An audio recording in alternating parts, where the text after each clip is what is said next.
네, 예레미야 33장 오늘 본문에 있는 말씀의 이제 배경, 우리 다 아시는 바와 같이 남유다가 이제 거의 멸망 직전에 있습니다. 멸망에 관한 메시지를 들었고 일부 남유다 백성들이 포로로 끌려가는 비참한 현실을 당하고 있습니다.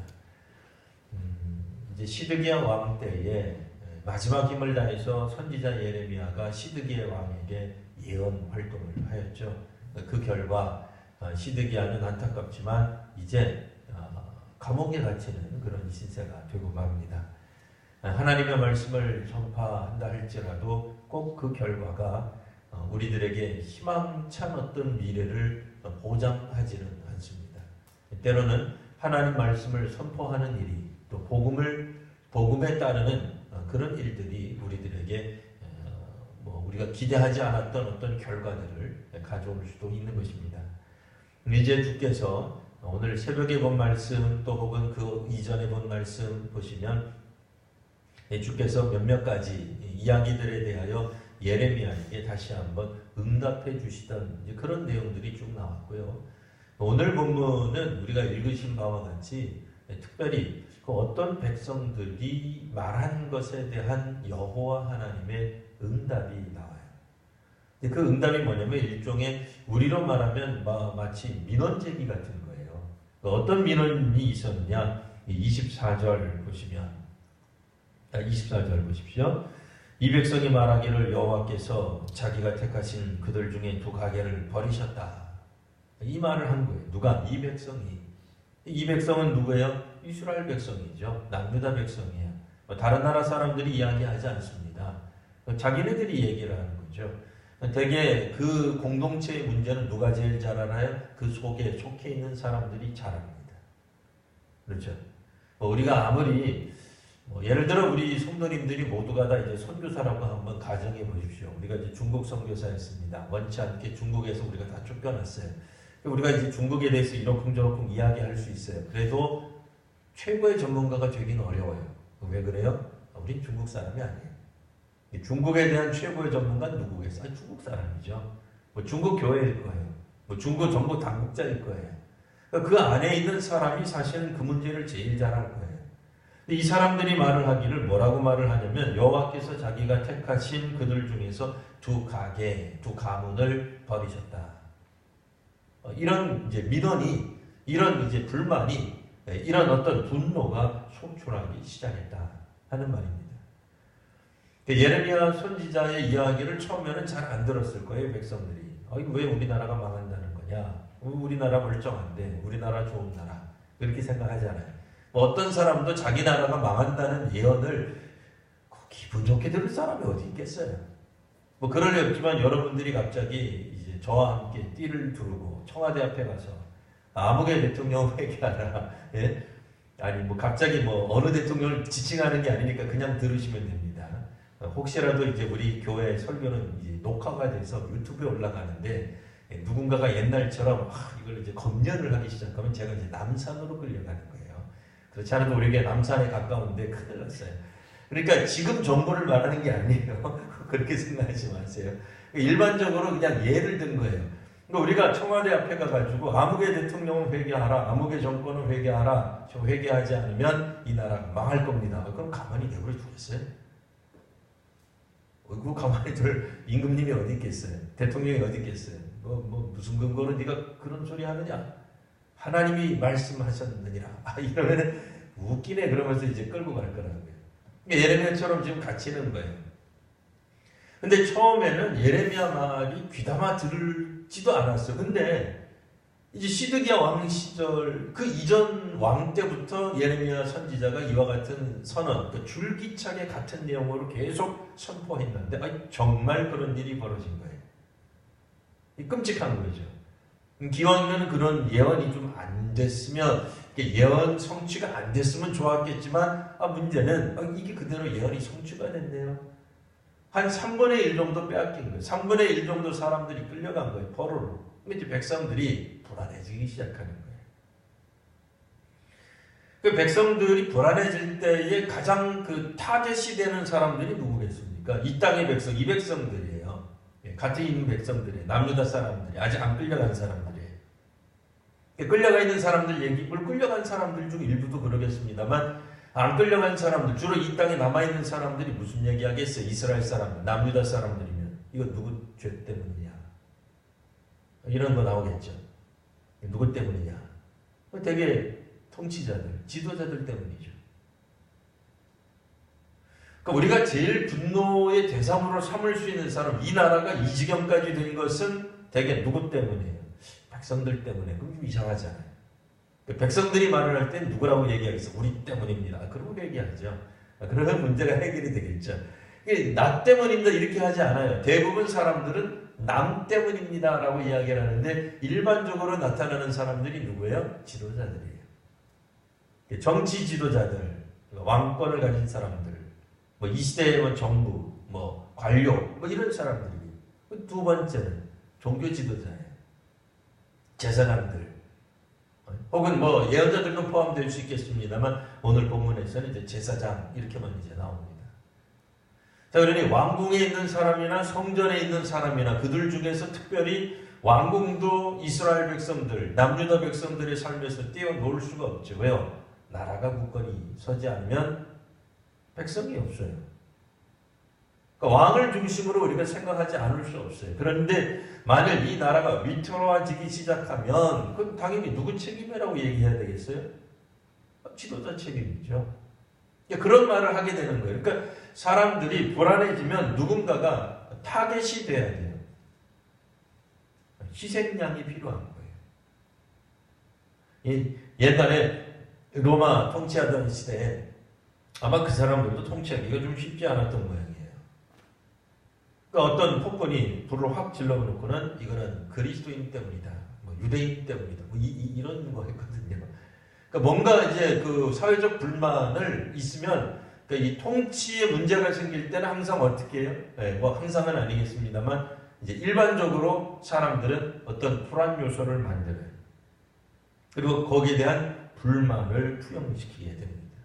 그리고 이제 그 불만을 제거함으로써 그들이 조금 마음의 위안을 얻게 되지. 뭐 여하튼 이 사람들이 나라가 막 점령당하고 자기가 사랑하던 사람들이 막 포로로 끌려가고 또 전쟁터에 나가서 죽기도 하고 예루살렘 성전 일부의 기물들, 성물들이 바벨론으로 막 하염없이 이거 언제 돌아올지도 모르는데 끌려가는 모습을 본 거예요. 얼마나 화가 나겠습니까? 얼마나 불안하겠습니까? 이 분노를 누구에게 보통 투영해요? 당연히 지도자들에게. 그 사람들이 이렇게 얘기했다는 거예요. 24절에 있는 것처럼 이 백성이 말하기를 여호와께서 자기가 택하신 그들 중에 두 가게를 버리셨다. 이렇게 분노하고 불만을 터뜨리고 또 저주에 가까운 말들을 하기 시작했다라는 거예요. 사람들은 절망하게 되면 분노하게 되고 분노의 대상을 찾게 되어 있습니다. 그러자 어떤 일이 벌어졌냐면 자, 그들이 내 백성을 24절 그대로 있습니다. 24절 이제 중반부터 나오는 말씀입니다. 그들이 내 백성을 멸시하여 자기들 앞에서 나라로 인정하지 아니하도다. 이번에는 내 백성이에요. 아까는 이 백성이라 그랬어요. 사실 이 백성 구성원과 내 백성 구성원이 사실은 같을 거예요. 원래는 같았어요. 근데 묘하게도 하나님이 예레미야를 통하여 예레미야에게 말씀하실 때에 이 백성이 이거는 이제 불평하는 분노하는 백성들을 말하는 거예요. 그 분노하는 백성들, 이 백성이 말을 하기를 뭐라고 얘기해요? 우리들 가운데 두 가문은 하나님이 버리셨다. 그 두 가문 때문에 우리나라가 이 지경이 되었다. 라고 이야기를 할 때에 어떤 일이 벌어지냐? 그들은 이방인이에요. 이방인들이 말을 하기를 내 백성을 멸시하여 말을 하기를 자기들 앞에서 나라로 인정하지 아니하도다. 남유다는 나라도 아니네. 라고 얘기하는 거예요. 왜? 그 백성들이 말을 하기를 지도자로 세운 두 그룹, 지도자로 세운 두 가문이 하나님이 버리셨기 때문에 나라가 없어져 버리는 거예요. 거의 휘청거리는 거 아니겠어요? 우리 식으로 말하면 뭐겠어요? 만일 이제 예를 든 겁니다. 우리 교회 우리 신앙하는 사람들, 믿음의 사람들이 기독교를 비판하기 시작하면 어떻게 될까요? 기독교에 대하여 분노를 터뜨리면 어떻게 될까요? 물론 이제 어떤 삶에 우리도 위기가 나오고 어려움이 오실 수도 있습니다. 뭐 전쟁이 나올 수도 있고 우리의 자녀가 끌려갈 수도 있겠죠. 그럴 때 이제 지도자들을 공격하기 시작하면 일단 속은 후련할지 몰라요. 근데 그러면 이제 믿지 않는 사람들이, 세상 사람들이, 이방인들이 교회를 향하여, 기독교를 향하여 뭐라고 얘기할 거예요? 저거는 나라도 아니네, 저거는 종교도 아니네 라고 말하게 될 거예요. 이제 그 스스로 무덤을 파는 결과를 낳게 될 거예요. 자, 그러니 사실 예레미야의 예언대로 된 거죠. 예레미야가 말을 할 때 뭐라고 그랬어요? 남유다는 망할 것이다 라고 얘기를 했으니 정말 나라가 망조로 가고 있는 거죠. 근데 예레미야가 이야기했을 때는 사실은 무슨 얘기였어요? 하나님의 말씀이 있으니 회개하고 우상 숭배를 버리고 다른 민족과의 야합을 버리고 다른 민족을 의지하지 말고 하나님을 의지하십시오 라는 차원에서 예언이 있었던 거예요. 마지막 순간까지 바벨론의 느부갓네살에 의하여 나라가 침공당할 때 예레미야가 8장 딱 끼면서 이야기하기를 그것 봐라, 내 말대로 됐지, 그거 참 센통이다. 그러겠어요? 예레미야가 그러겠냐고요. 그런 거 아니라고요. 근데 사람들은 이야기하기를 정말로 예레미야 예언대로 되고 나니까 그들 스스로 자멸의 길을 걷기 시작하는 거예요. 스스로 공격하잖아요. 자기 백성들을 공격하잖아요. 그러니까 결국은 어떻게 돼? 이방인들조차도 이스라엘을 나라로 인정하지 않게 되는 거예요. 근데 그때 주께서 말씀하시기를, 자 25절, 여호와께서 이와 같이 말씀하시니라, 내가 주야와 맺은 언약이 없다든지. 낮과 밤과 맺은 언약이 있어요. 어떤 언약이 있어요? 낮이 지나고 나면 밤이 오거라, 밤이 지나고 나면 낮이 되거라. 그렇게 만드신 거예요.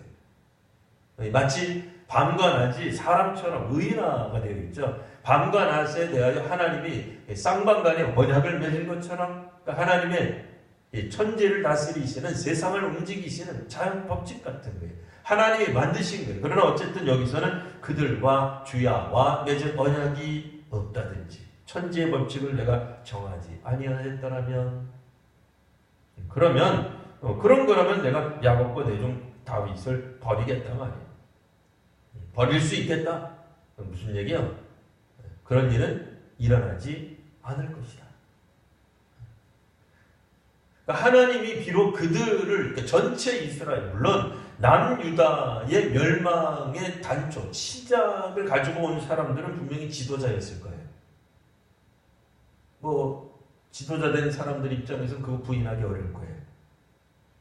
그거를 백성 탓으로 돌리면 지도자도 아닐 거예요. 그런 의미에서 지도자들 책임이라고 통감할 수 있어요. 공감할 수 있을 거예요. 그러나 백성들이 그걸 따라가는 문제는 또 다른 문제예요. 백성들도 악해지기 시작한 거예요. 자신들도 우상 숭배를 해서, 사실 남유다 사람들도 북이스라엘 사람들처럼 그들도 종국에는 바알을 섬겼어요. 가나안 신을 섬겼어요. 애굽에 의지하였어요. 자신들도 그와 같은 똑같은 길, 그들 지도자와 똑같은 길을 갔음에도 나중에 그들 스스로 말을 하기를, 이거는 하나님이 저 두 가문을 버린 것이다. 두 가문 버린 게 아니라 자기네들도 버린 거죠. 그렇게 따진다면. 그러니까 책임을 돌리고 책임 추궁하기 위해 분노의 대상을 삼고 희생양을 삼기 위해서 두 가문만 욕되게 하는 것, 그거는 하나님 기뻐하시는 일은 아닌 거예요. 나라가 망할 때 어떻게 두 가문 때문에 그러겠어요? 그러니까 남유다의 물론 남유다를 다 대표하지는 않아요. 다윗, 그 다음에 레위 지파. 다윗은 왕조죠. 왕권으로서, 정권으로서, 통치자로서, 정부로서의 어떤 역할을 말한다면, 레위 지파는 제사장이에요. 하나님께 온전히 제사를 드리고 그 백성의 죄를 가지고 하나님께 나아가는 종교적 기능을 담당하는 거예요. 근데 이 두 그룹들이 분명 잘못된 것은 사실이지만, 문제는 하나님이 이 두 그룹을, 두 가문을 결코 버리지는 아니하시는 거. 우리가 생각할 때 저들만 없으면 될 것 같죠. 근데 그렇지 않아. 물론 그들 때문에, 다윗 왕가의 후손들 때문에, 그러니까 왕조들이 제대로 못했고 제사장이 제대로 못했기 때문에 남유다가 이 지경까지 온 것은 사실이지만, 하나님께서 오늘 말씀하시기를 그들을 완전히 멸망시키지는 않겠다는 말씀을 해주시는, 물론 그 두 가문을 통해서 전체 남유다 혹은 북이스라엘까지 포함되는 그런 말씀을 해주고 계시는 겁니다.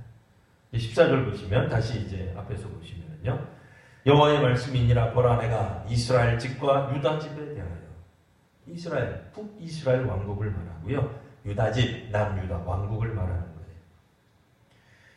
일러준 그 말, 선한 말을 성취할 날이 이를 것이다. 주께서 선한 말도 하셨어요. 뭐예요? 회복에 관한 메시지였어요. 사람들은 참 못됐어요. 연약해요. 우리가 인간이 본성적으로 약해요. 하나님의 말씀이 임할 때는 그 말씀을 듣지 않고 있다가 정말 남유다가 망하는 것이 눈앞에 보이기 시작하자 우리나라는 망했다. 하나님이 저들을 버렸다. 뭐 이런 얘기 하는 거예요. 근데 이미 그때는 또다시 하나님이 뭐라고 말씀하세요? 사실은 우리가 다른 예레미야 본문, 다른 본문을 통해서 보면, 비록 우리가 바벨론으로 끌려간다 할지라도 그들이 남은 자가 될 것이다. 그런 말씀하셨단 말이에요. 근데 이제 그 얘기는 또 안 들리는 거예요. 한 박자 꼭 늦춰서 얘기해요. 누가? 백성들이. 그러다 보니까 하나님의 말씀이 혼란스러워져요. 이미 예레미야를 통해서 하나님의 심판은 시작되었지만 너희들이 하나님의 심판을 충분히 맛보고 있지. 근데 하나님이 다시 말씀해 주셨거든요. 70년이 지나면 다시 돌아오게 될 것이다. 그러니 바벨론에게 저항하지 말고 항복하거라. 근데 이미 사람들은 절망 가운데 빠져버려요. 희망을 잃어버려요.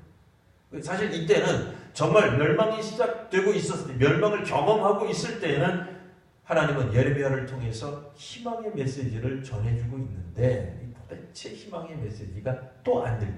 그러니까 아까는 절망의 메시지가 안 들리고요, 이번에는 희망의 메시지가 안 들리는 거예요.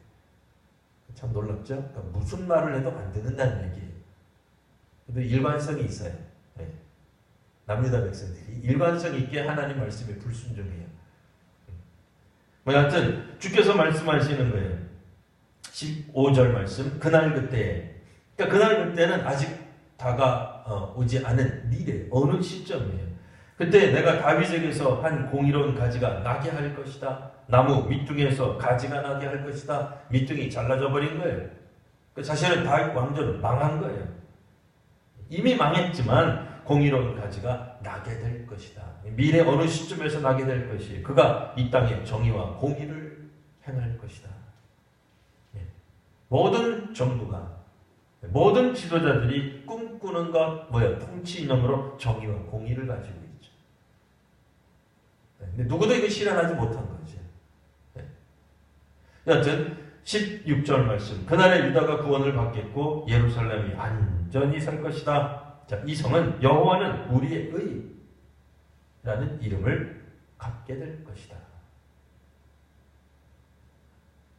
하나님이 구원하시는 그때가 되면 여호와께서 살피시고 여호와께서 통치하시는 의를 구현할 지도자가 나오게 될 것이다. 그 말씀입니다. 우리가 바라는 거 아니겠어요? 네. 성도 여러분들은 정치적 성향을 우리가 투표하거나 스스로 이야기한 적이 없어요. 그러니까 우리 성도님들마다 각자 정치 성향이 다 다를 것 같습니다. 보수 성향을 가지고 있던, 진보 성향을 가지고 있던, 현대 우리가 가지고 있는 어떤 생각들, 어떤 분들은 예전에 있었던 어떤 보수 정당이 했을 때 그래도 우리가 살만했지, 그런 생각할 수도 있고, 또 어떤 분들은 그래도 진보 정당이 할 때 우리가 살만했지라고 생각할 수 있을 거예요. 어쨌든 성경은 둘 다 아니에요. 어떤 마음도 정의와 공의를 이루지 못해요. 하나님의 구원을 행하는 하나님이 직접 세우신 의로운 통치자가 나올 때 비로소 가능해질 것입니다. 자, 그리고 이제 말씀하시기를 다시 한번 말하기를 17절 이스라엘 집에 왕위에 앉을 사람 다윗 가운데서 계속해서 왕이 나오게 될 것이다. 18절 말씀에는 내 앞에서 번제 드리고 소제를 드리고 다른 제사를 여러 가지 제사를 항상 드릴 레위 사람 제사장들도 끊어지지 아니할 것이다. 온전한 제사가 온전한 하나님께 대한 예배가 이루어지게 될 것이다 라는 말씀을 해주고 계시는 겁니다. 안타깝지만 이 땅에 있는 사람들 제사장이 되었던 왕이 되었던 다 불완전해요. 우리가 인정하든 인정하지 않든 다 불완전합니다. 새삼스럽게 놀랄 일도 아닌 거죠. 어떤 통치자도 어떤 정권도 하나님의 공의와 정의를 다 구현해낼 수 없습니다. 물론 그 앞 정권보다는 조금 더 잘하는 게 있겠죠. 없다고는 생각하지 않아요. 점점 더 나빠지면 큰일 나죠. 아무리 점점 좋아진다 할지라도 완전한 정권은 없는 것입니다. 제사장도 마찬가지입니다. 비록 하나님 앞에 나아가 제사를 드리고 백성들의 문제를 가지고 하나님께 나아가 올려드리는 제사장이라 할지라도 제사장도 완전치 못하면 일반 레위도 완전치 못하겠죠. 일반 레위 지파 사람들도 완전치 못하다 그러면 일반 백성들도 완전할 수 없는 거죠. 근데 이제 하나님이 다스리시는, 하나님이 구원을 베푸시는 그 나라가 되면, 그때가 되면 이 모든 것들이 다 회복될 것이다 라는 말씀입니다. 자, 그래서 22절 보시면 이제 그때는 내 종 다윗 자손과 나를 섬기는 레위인이 번성하게 될 것이다. 사실 번성의 축복은 우리가 성경을 통해서 알고 있듯이 아브라함에게 주어진 축복 중에 하나였죠. 그 수가 하늘의 별처럼 바다에 있는 모래알처럼 자녀들이 많아지게 될 것이다. 근데 오늘 성경에 보시면 다윗의 자손, 유다 지파 그 중에서도 특별히 왕권, 이제 왕족이죠. 왕족들과 레위 지파 사람들만 번성할 거냐? 아니 통치자만 많아지면 뭐 하겠어요? 제사장만 많으면 뭐 하겠어요? 백성이 있어야죠. 통치 대상인 백성이 있어야 되고 제사를 드릴 백성이 많아져야 되지 않겠습니까? 그러니까 이 말씀은 문자 그대로 왕권을 가졌던 지도자들 혹은 종교적 지도력을 가졌던 제사장들만 번성하는 것이 아니라 전체 이스라엘과 유다가 다시 번성하게 될 것이다 라고 이제 우리가 읽어야 될 것입니다. 하여튼 우리 스스로 깎아내리는 일들이 있습니다. 우리 스스로 자멸을 하게 되는 일들이 있습니다. 언제 그래요? 우리 스스로 우리의 지도력을 인정하지 않을 때. 물론 그들은 실제 역사의 어떤 근거를 가지고 한 얘기예요. 그러니까 바벨론의 침략이 없었고 사실은 인정도 하지 않았죠. 예레미야 선지자가 이야기할 때 인정도 하지 않았어요. 그럴 리가 있겠느냐. 우리나라가 왜 바벨론에 의해서 망한단 말이냐. 말도 안 되는 소리다. 그러고 그때 당시에 왕들, 제사장들 편에 섰어요. 누가? 백성들이. 이 백성들이. 그러다가 정말 예레미야 예언대로 바벨론의 침공으로 인하여 근 3분의 1이 국토가 초토화가 돼버리거든요. 그때부터는 뭐라 그래요? 예레미야 선지자 말이 맞는가 보네 하면서 갑자기 그들의 지도자들을 비난하기 시작하는 겁니다. 결코 도움되지 않는 일들이죠. 근데 그때 하나님이 또다시 그들에게 말씀해 주시는 그 응답이 오늘 본문에 요약되어서 나오고 있는 것입니다. 하나님의 구원 역사는 사실 우리 사람들이 쉽게 이해하기 어렵습니다. 하나님이 다스리시고 하나님이 통치하시는 주의 섭리를 사람들이 꿰뚫어 보기가 참 어렵습니다. 다만 우리가 이야기할 수 있는 것은 하나님이 하시고자 하는 일을 과연 무엇인지 우리가 잘 살펴야 될 것입니다. 그렇지 않으면 우리는 여전히 불평하는 사람들로 남아있게 될 것입니다. 주께서 오늘 본문의 말씀은 특별히 불평하는 사람, 물론 불안하니까 불평하죠. 불안하지 않는데 불평할 사람이 어디 있겠어요? 불안하죠. 우리 자녀의 미래가 어떻게 될까? 우리 한국교회의 미래가 어떻게 될까? 우리 한국의 미래가 어떻게 될까? 불안하죠. 불안하니까 불평도 하는 거예요. 근데 불평하려면 대상이 필요해요. 분노의 대상이 필요한 거죠. 여러분, 어떤 분노의 대상을 가지고 있으십니까? 그 분노를 하게 되면 우리가 문제가 해결이 잘 되나요? 그렇지 않습니다. 예전에 이제 어떤 나라의 통치 수단 중에 하나가 이 불안이 사실은 이제 참 통치하는데 여러 가지 이제 수단으로 사용이 됩니다. 정치하는 사람들, 통치하는 사람들이 이 불안을 이제 야기시키는데 어떤 불안이 있었냐면 예전에는 안보. 얼마나 공포스러워요. 안보 문제. 이 안보 문제를 해결하는 가장 좋은 건 뭐겠어요? 이 군사력이 강화돼야 되죠. 국가 경쟁력이 높아지는 거. 그거 보면 안보에 대한 걱정이 사라질 겁니다. 근데 이번에는 이제 어떤 게 있냐면 이번에는 이제 분노 메커니즘이 있어요. 불안의 요소로서 분노가 나왔어요. 근데 분노의 해결은 평등해지면 되는 겁니다. 최근 들어서는 이 갑질 문제가 굉장히 많아졌어요. 갑질에 대한 보도, 갑질에 대한 어쨌든 고발 이런 것들이 굉장히 많아졌어요. 이를테면 일종의 홍길동 신드롬에 빠져버렸어요. 그래서 부자는 다 타도의 대상이 되어버려요. 갑질하는 사람들은 그 꼴을 볼 수가 없어요. 그것이 정치인이든 경제인이든 학계이든 남자이든 나이가 많이 든 사람이든 누구든 상관없게 되죠. 이제 문제는 그렇게 함으로써 그러면 평등을 이루게 되면 정의와 공의가 이루어지는가? 안보 문제를 해결하면 정의와 공의가 이루어지는가? 그렇지 않죠. 어떠한 것도 진정한 의미의 우리의 답이 되지 않습니다.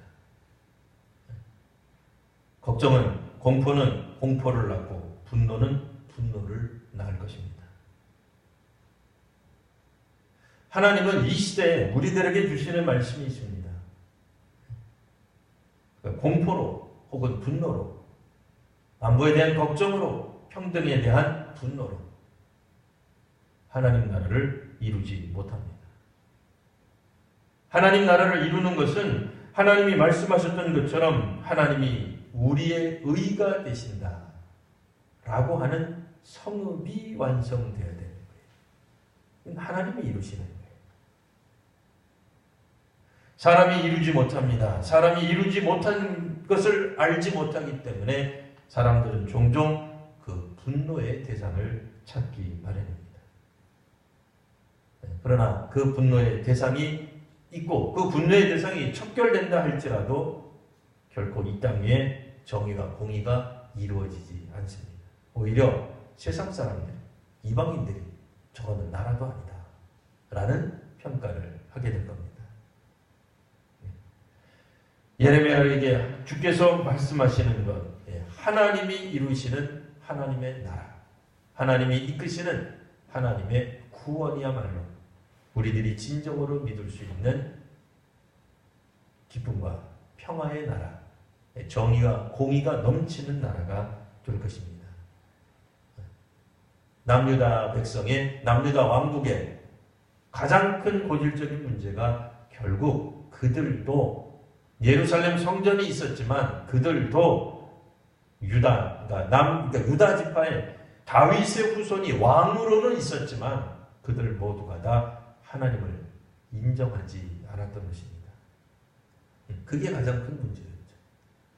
하나님을 인정하는, 하나님을 우리의 왕으로 두는 그 나라, 그 땅을 향해 끊임없이 신앙에 매진하는 우리 믿음의 성도님들, 저와 여러분 모두가 되시기를 바랍니다. 기도하겠습니다.